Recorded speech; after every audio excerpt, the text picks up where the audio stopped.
Граѓаните сметаат дека е потребно регулирање на пловните објекти на Охридското езеро, надлежните против ограничување, но за строги екостандарди.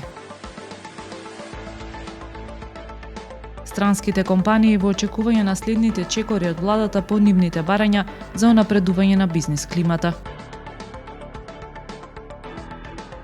Реконструирано повеќе наменското игралиште во Подмоле.